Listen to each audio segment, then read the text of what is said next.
What's up? My name is Catherine. I know, 2 videos in 1 week. I'm just as shocked as you are. I'm doing something a little different from what I usually do today. I'm doing more of a commentary style video. So Smokey Glow, aka Hannah, and Rawbeautykristi posted videos in collaboration with each other yesterday talking about, is the influencer bubble bursting, specifically like the makeup influencer bubble. And I thought this video idea was so interesting, and I thought they both had some very interesting things to say in the video.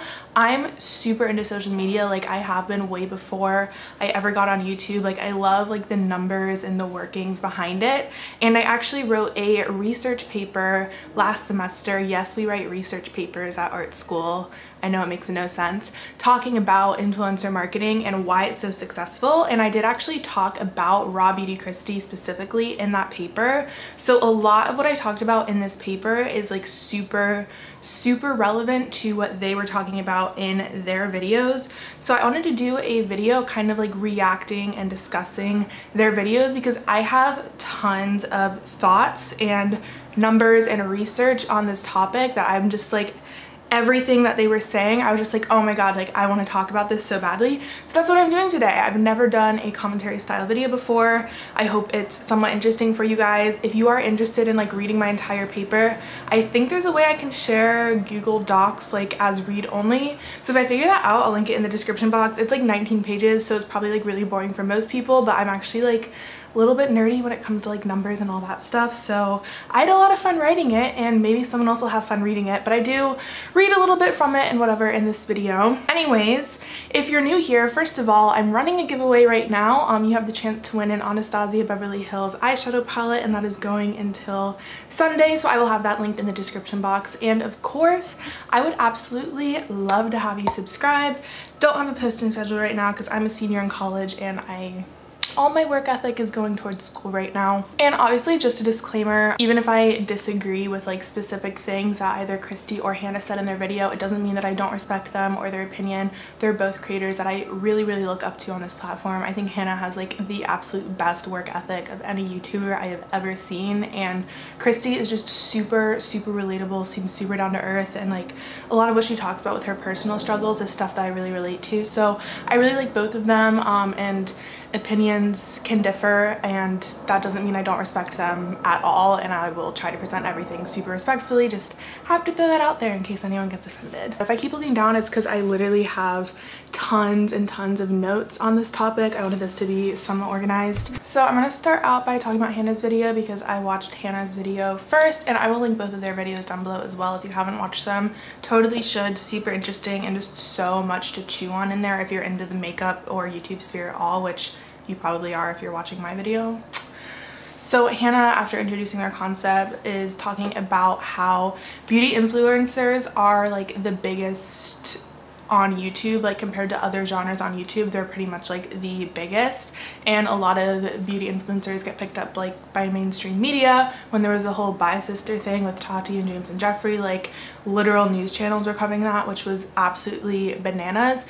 And there has been a giant money boom in the makeup and makeup YouTube industry in the past couple of years, which has been absolutely bananas to watch. I have literally been into makeup my whole life. Like I would go sneak into my mom's room and like steal her lipsticks, and I got like super into it when I was like 14, 15 in high school. So this is like 6 and 7 years ago now. And watching it go from, you literally have like 3 eyeshadow palettes at Sephora that you can choose from that are actually decent quality, to like you could buy 3 new eyeshadow palettes every single week, probably even more, because so many makeup companies are just releasing it, has been absolutely bananas to watch. And I do have some numbers to actually like give you an idea of how much this market has grown and how big this market is. So in 2017, the global cosmetics market was valued at $532 billion. Like that is bananas. Think about the fact that Jeff Bezos' net worth is like 100 billion. The cosmetics market is 5 times Jeff Bezos' net worth. Like I don't think people understand. Like you understand from seeing all these makeup releases like how big the industry is, but like hearing that number, like 1 billion is massive. So 500 US billion is insane. And by 2024, the market is estimated to reach a value of $863 billion. So the growth of the industry is also projected to double. So between 2015 and 2017, the makeup industry experienced between 3.5 and 4.5% growth annually, but between 2017 and 2024, that's expected to reach 7% growth annually. So like hearing the numbers 3.5 and 7%, like that doesn't sound like big numbers, but that's literally the growth of the industry doubling, which is massive. And I do have like the research and the sources to back up all of these statements. They'll all be in my paper. If you don't believe me, I'm not just pulling these numbers out of nowhere. It's what Hannah said in her video, like, when is the train gonna stop? Because this growth like can't be sustained forever. Like it can't just keep growing. She makes the point that people only have 2 eyelids, you only have 1 set of lips, like you only have 1 face that you can do makeup on every single day. So while the industry was growing, people got really excited and bought tons and tons of makeup, and now most makeup enthusiasts like all have tons of makeup that there's just no feasible way that we're all going to go through. So she feels that it's just already starting to slow down. If you read Trend Mood's comments and all of that, like people just like are rejecting it.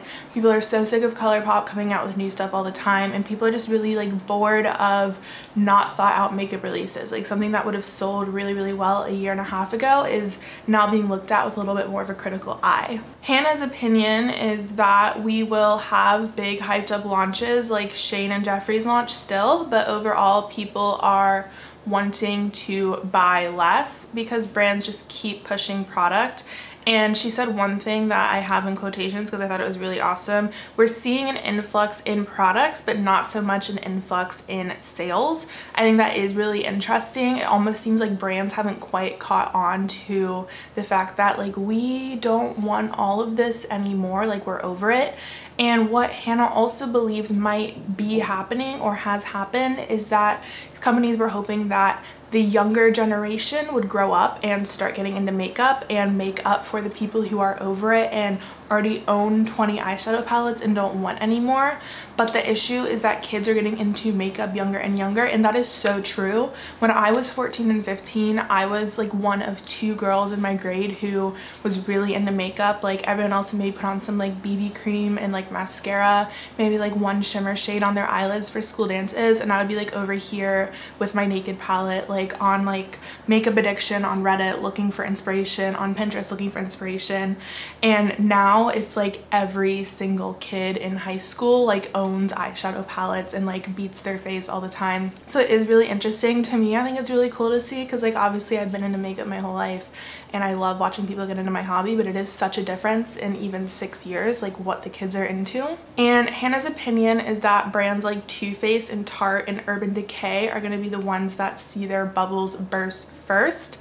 And again, a quotation from her directly, they did not focus on quality, they focused on quantity, which is very, very true. Too Faced holiday releases are very subpar. Urban Decay hasn't come out with like a palette that's really got anyone's attention in a very long time. Tarte has just made a lot of PR mistakes. And I potentially agree with Hannah's sentiment. If the brands do continue as they currently are continuing, they aren't going to be able to keep up and grow like the more innovative and trendy brands like Fenty and even Anastasia, who is like starting to fall off a little bit because they made the mistake of pushing out too many palettes, is still a brand that generally people get very excited about their new makeup releases, whereas when Urban Decay comes out with something, people don't really care quite so much. And there's even just tons and tons of rising indie brands who put a lot more thought into the releases that they come out with that are starting to garner a lot more attention. However, I think that we should consider that these brands have a very distinct advantage over newer brands, and that is that these brands have products that were popular before the boom of the makeup industry. I'm talking about products that were popular at a time when they really didn't have competition.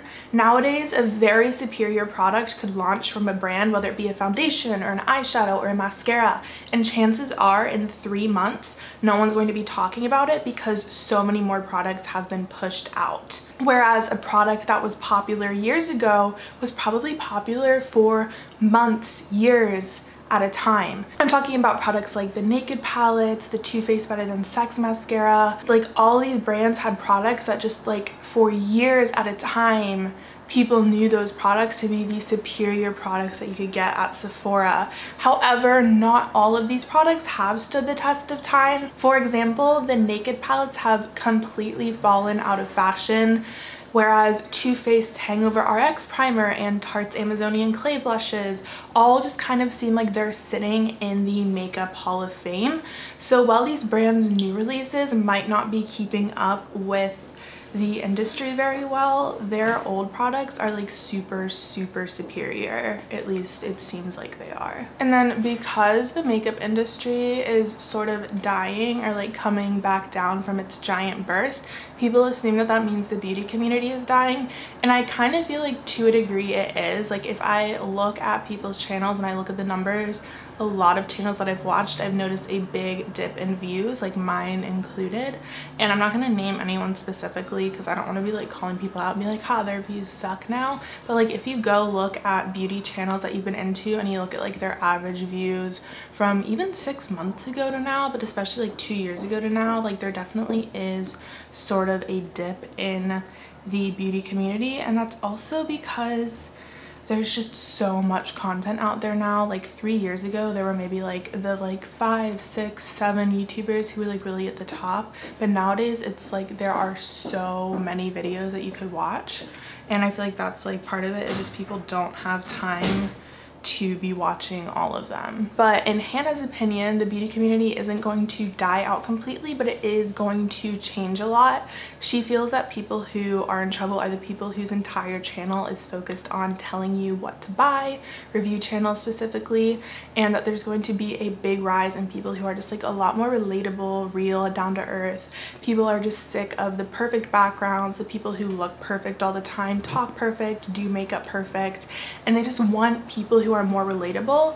And I definitely see that a lot. I personally have like never been super into like the whole like perfect studio setup. Like I'm into it from a technological standpoint because I'm a photography major, so I love like good lighting and videos and whatnot, but I also think it's really fun to just like have a nice like chill background that shows a personality. Like something that always comes to mind when I think of nice background is Kathleen Lights. She has just like her vanity and it's so cute and it shows off her personality, and it still looks really nice in the background of the video, but it's not so like sterile feeling, if that makes sense. And Hannah also points out that big reason that a lot of these big gurus screwed up is that the trust is gone. People know now that there's a big chance that this product that they're telling you is so great is like they're telling you that because they're getting paid by that company or because they got that product for free from that company. And 3 years ago, 2 years ago, that wasn't common knowledge, and now it is. And I feel like one of the big tipping points for that was Marlena Stell's My Truth About the Beauty Community video. Like she was like completely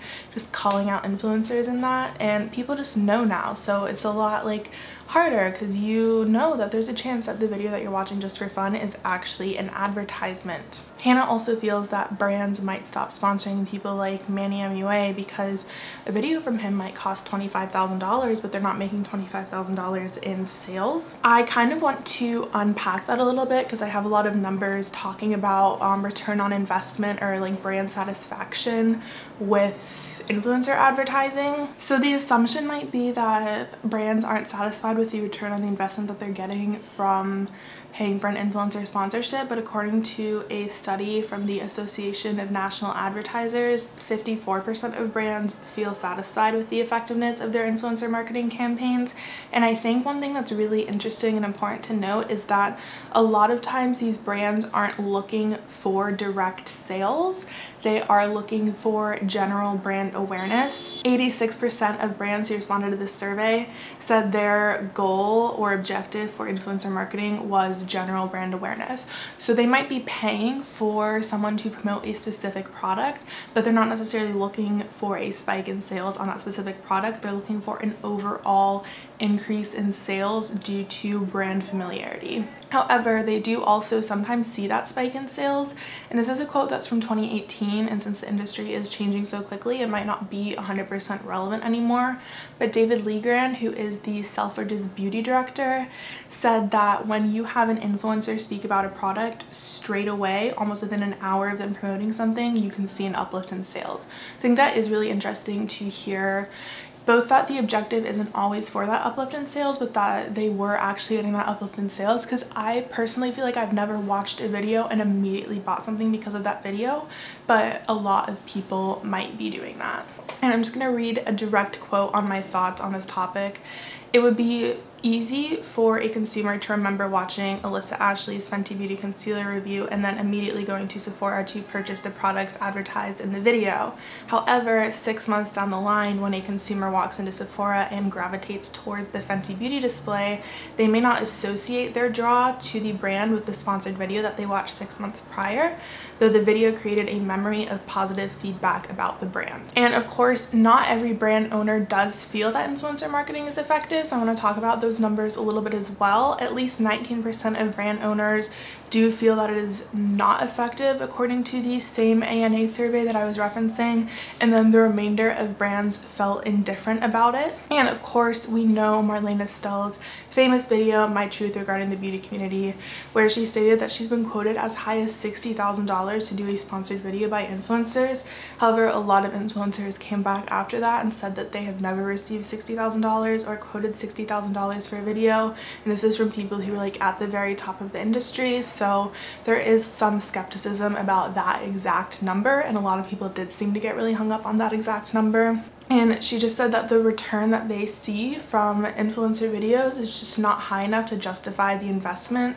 However, the most interesting thing to me about Marlene's video was that she said at a launch party she had CEOs of a few unnamed billion-dollar makeup companies come up to her and ask her how she handles influencers because they're asking for too much money, and they claim that they're not seeing a return on the investment, but they also said that they rely on influencer marketing. And I thought this statement to be so contradictory, and I don't think she really realized how contradictory it was, is that they're saying that they aren't seeing return on the investment, but they're also saying that they have to have influencer marketing to be successful.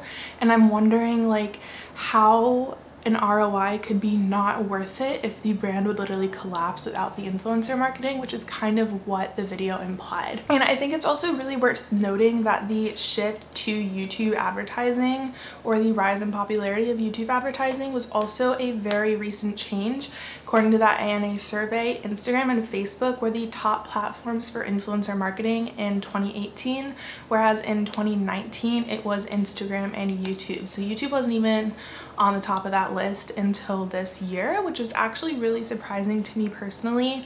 I don't know if it was for anyone else. So it's just, if it can come into the scene that quickly as a platform for influencer marketing, it can leave just as quickly. And I also just wonder, with the emergence of new platforms like TikTok, which is getting insanely popular right now, and it feels to me like Twitter is getting more popular again, are those platforms going to be the ones that we start to see more advertising and sponsorships on, and people are going to back off of YouTube for a little bit? I personally don't feel that influencer marketing is going to go away at all. I'm just wondering if it's going to shift.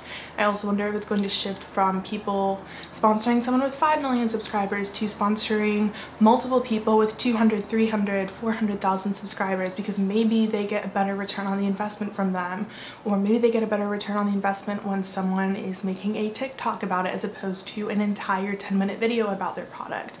Who knows? I will be so curious to see the direction that advertising, and specifically influencer advertising, goes in. I've been super fascinated with it since it kind of emerged, and I've been following it, and obviously I wrote an entire giant massive paper about it, and I'm just so curious to see where it goes. And one thing that Hannah also talks about is how YouTubers are now doing sponsorships with non-makeup related brands, and how she feels that's really smart, and I have seen that a lot, and I see like the Taylor and Rawbeautykristi do ads with HelloFresh, with Ebates, with ThredUp, with all these brands, and Hannah feels that that's really smart. And I think from a trust building standpoint, it is really smart because there is a clear distinction between the ad content and the content for entertainment. That's what people clicked on the video for. I basically did a deep, not super deep, but I did an analysis of one of Alyssa Ashley's sponsored videos where she reviewed the Fenty Beauty concealer, and one of her unsponsored reviews where she reviewed the Makeup Revolution concealer. And this was not to be shady towards Alyssa Ashley at all. I actually did it because I really like her content and it was really fun for me to watch and analyze her content. And I also did it because her video was a perfect example of an FTC compliant ad. So I'm just gonna read a little bit from my paper again. And the main differences between Alyssa's Fenty Beauty sponsored review and her non-sponsored Makeup Revolution review are the inclusion of the price of the product in the non-sponsored video and the inclusion of the 5-hour wear test in the non-sponsored video.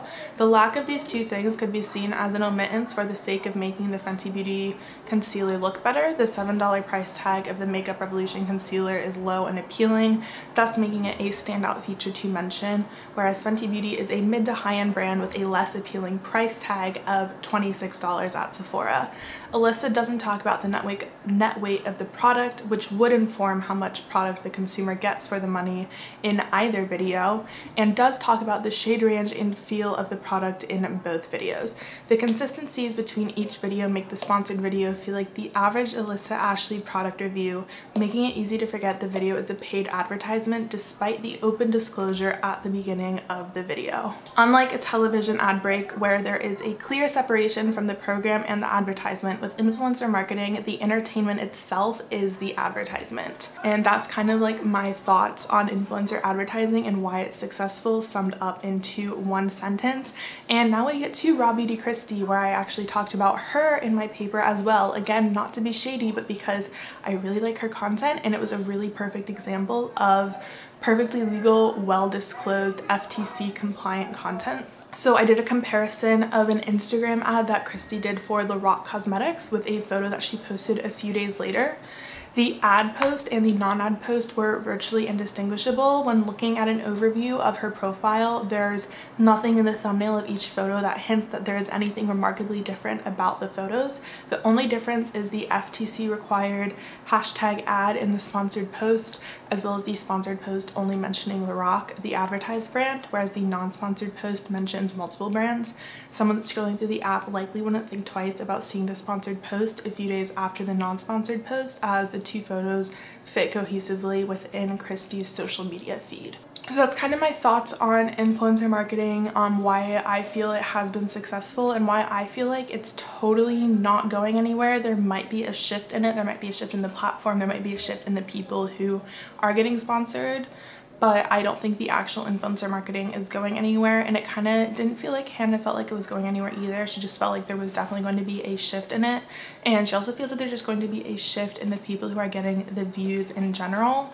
So yeah, I think that's kind of the end of my thoughts on Hannah's video, and I'm now going to jump into Kristi's video as well. There are like a little bit of overlapping thoughts, but I think one of the most awesome things is that their videos were super like different, both in the way that they were structured and the things that they talked about. I just thought that was super awesome to like see, and that's one of the beautiful things about YouTube, that you can have people who are making a video on the exact same topic and they're so different and both so great and offer you so much information and so much to think about. So Kristi's video immediately starts out with her sort of talking about the peak of YouTube. Kristi felt that the peak of YouTube was 2017, maybe early 2018, before the first Dramageddon.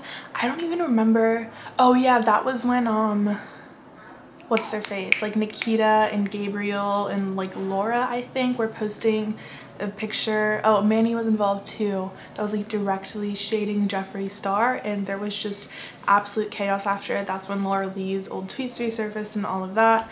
That was cuckoo bananas. Kristi doesn't talk about the specific drama or mention anyone's names in her video, which was really mature on her end, but I'm not that mature and I'm a little shady, so I'll talk about the direct people. So she felt that YouTube was at a peak back then, and that the type of videos that were popular back then were very, very different from how they are now. They were all like very clickbaity, and I totally remember that. Like people would be like, oh my god, this eyelash glue glued my eye shut, and all of that. Like it was so crazy back then. I really like content now so much better. She also said that back then, like she had a channel and she had a platform, but she was a lot smaller than she is now, so she wasn't really like as up there and as involved as she is now. She was more focused on growing her channel. There's a bug on my wall. And Kristi was very big on pointing out that the drama that happens on YouTube very much invalidates YouTube, or like the beauty YouTube sphere. It kind of makes people think that it's just like this big petty mean sphere of YouTube, and she really doesn't like that, because if you look at all of this drama, it's always the same names that are causing and involved in the drama, but everyone on beauty YouTube gets discredited and invalidated because of it. And she didn't mention any specific names when she said it was the same people involved in the drama, but it's just very apparent if you watch any YouTube and keep up with any of the drama that it's the Jeffree and the James and the Tati.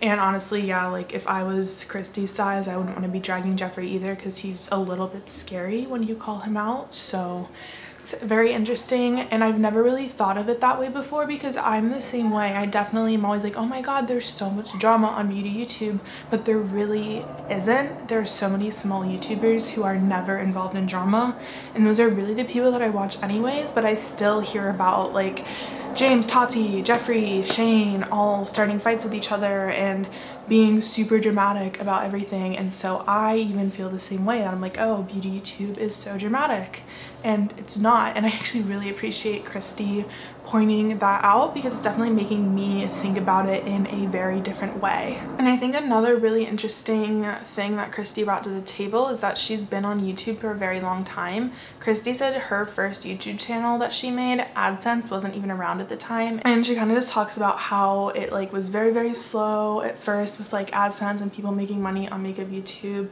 for a while, and then just kind of like snowballed. It was the money and the advertisers and the PR were getting brought into makeup YouTube, and then more people were joining makeup YouTube because of that money, and then more advertisers are coming in because more people are now watching and making those videos, and it just keeps like building off of each other, and it has gotten so massive. But then she talks about how it's so much harder for people to grow when they stand their moral ground, and she says that's not true like 100%. She makes sure that she points out that there are tons of successful people on YouTube who have morals and compassion and are very kind people, but there are also lots of people on YouTube who are not very moral, don't stand to like any ethics whatsoever, and just aren't very kind people.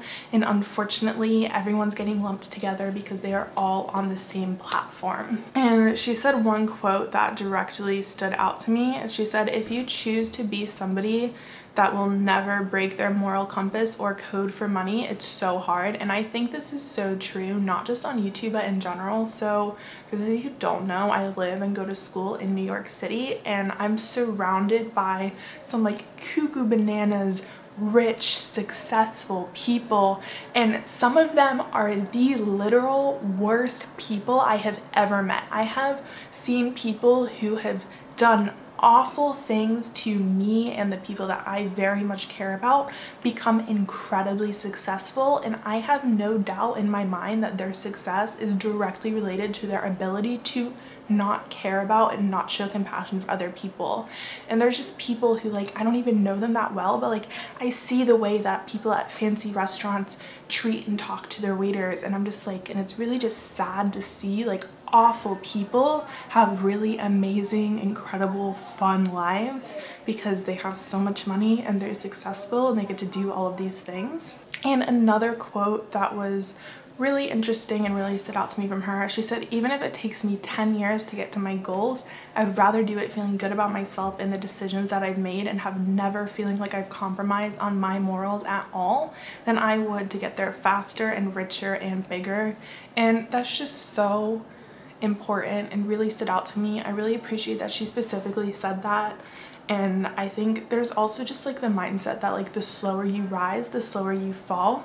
And unfortunately, that's not always true. There are people, or I don't want to say unfortunately, but like there are people who rise really fast and they stay there at the top. But I feel like if you build yourself a life that's based off of being a kind person and standing your moral ground, even if it takes you a long time to build that life, that's not going to go away and that's not going to crumble because someone found out that you did all of these shady things, which we did see. Like, I think Laura Lee's doing fine financially, but like you saw people calling her out for her very problematic and racist things that she said and how many subscribers she lost over that. And if you're a kind person, that's not going to happen to you. Kristi also feels that influencers aren't going to go away completely. However, she points out that she feels like people have just had enough watching people get PR and making millions and just being rich and flaunting being rich on YouTube because it's so not relatable at all. Like, you can watch someone unbox their $20,000 Birkin bag and cool, it's a pretty bag, but I could also just go stand in Barney's and look at the expensive bag. So it's like what is that content offering me? You know what I mean? And she really hopes that viewers will help raise up people that they feel deserve a platform. However, she also makes a point to point out that getting a platform changes people and that people also just change. It's just the progression of life. And I totally agree, and I really appreciate her pointing this out because I see so much like complaint on YouTube about people changing, especially people like Emma Chamberlain and whatnot. And it's like, she was 16 when she started her channel. Like, I hope she changed. Like, I definitely changed from 16 to 18 and 19 and from 18 and 19 to now. And I also like 100% recognize that I would change as a person if I became really successful on YouTube because financial stability changes people. Like, that would take away literally 99.9% of the stress in my life to be on YouTube and have a job that is extremely like not just financially stable but like fruitious, and it would be a job that I would love, and that of course that's gonna change people. Like, you have one of the like most desired jobs in the world and you're making bank doing it. And I think one thing she talked about that I also really appreciated her talking about is that it's really easy for being an influencer to go to your head. She says that a lot of people fall into like the mindset of like this is their life and it's never gonna go away. Someone might be making $50,000 a month off of YouTube, but that's not guaranteed to always happen, and I really just agree with that. And she said she's seen people literally make videos on YouTube like, I lost my house because I can no longer afford it, and I think that's really sad. And I do just like watch influencers spend money in a way that very much screams like new money, very irresponsible to me, and I really hope that they're just doing that like for the flex and because a lot of people do still watch that content and that stuff gets the views, and that they're like in the background being really smart and investing money and saving money and like maybe putting some into the stock market or just putting it in a savings account that they can't touch, so that if their platform ever does crumble they do have a safety net. Because I feel like it would be really hard to go from having a really easy career, because let's face it, YouTube is a much easier job than sitting at an office for 8 hours 5 days a week. And I feel like it would be really difficult to go from having that as your job to not having it anymore. And she also says that people say they want micro-influencers, but micro-influencers aren't always going to stay micro-influencers. People say that they want to see certain YouTubers start working with brands, etc. until that actually happens, and then they get angry about it because that relatability factor has suddenly gone away. I think that's really interesting. It's something that I have noticed. It almost seems like a little counterintuitive to me. It's like, I watch people and like there are certain YouTubers who like if they're disclosing their sponsorship, I get really excited when I see that they've run a sponsorship, because I'm genuinely like, I think it's so awesome that they're making money off of the platform, because I can't even imagine how happy that would make me. And since I love their content, like I really genuinely want that for them. And I also personally think it's weird that buying things is considered like a personality change. Like, people will be like, oh, she wears Gucci now, she's changed so much. And I think that mindset alone is also really shallow, because you're kind of implying that the things that you wear affects who you are as a person. Like, I would love to have a Saint Laurent Sac de Jour bag right now, for instance. I've always admired those bags. I think they're super super beautiful, but that would be so financially irresponsible for me to buy one right now. However, 5 years from now, I might be in a place where I could go out and buy a sac de jour and it would not be financially irresponsible, and that would be the same desire, and I would be this, like, that desire would be rooted in me liking that bag for a very long time. I'd be the same person making that decision. And I mean, I also probably wouldn't be the person to do an unboxing video or make sure it was at the forefront of every picture I posted on Instagram for the next 10 years. But like, me buying a bag wouldn't mean I was a different person. It would just mean I have the money to do that. You know what I mean?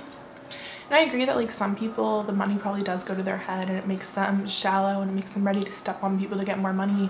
But I just don't think we should approach things with the mindset that buying expensive things and wearing certain clothes means you're a different person, because I think we're placing way too much weight on superficial things by doing that. And I think that is kind of all of my thoughts on Kristi's video as well.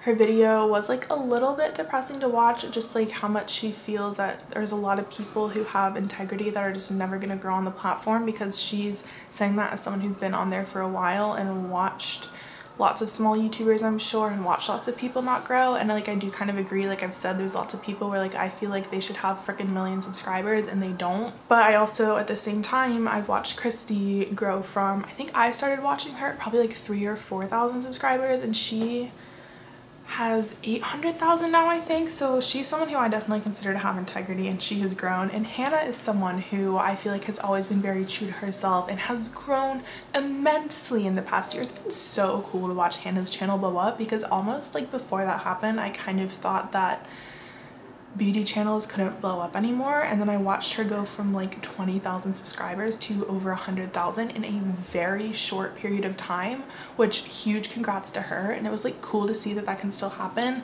I think that is very much because Hannah's bringing something very different to the table. She's really intelligent, really well spoken, and she just has a lot to say and people want to listen. She's not just sitting there being like, buy this Huda Beauty eyeshadow palette, but like her channel still is rooted in the loving makeup, which we all obviously relate to because we're there. I would love to hear your thoughts on this topic if you're still watching at the end of my 40 minutes of rambling.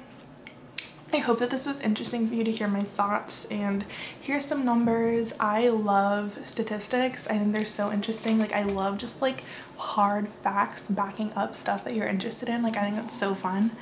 I feel like that's so shocking to people because I go to art school and they're like, wait, you like math? And I'm like, I love math. So yeah, something very different. Very much would like to hear your thoughts. Let's have a conversation. Let's keep it going. Thank you so much for watching. Don't forget to give this a thumbs up if you did enjoy. And hopefully I will see you in my next video. Bye guys.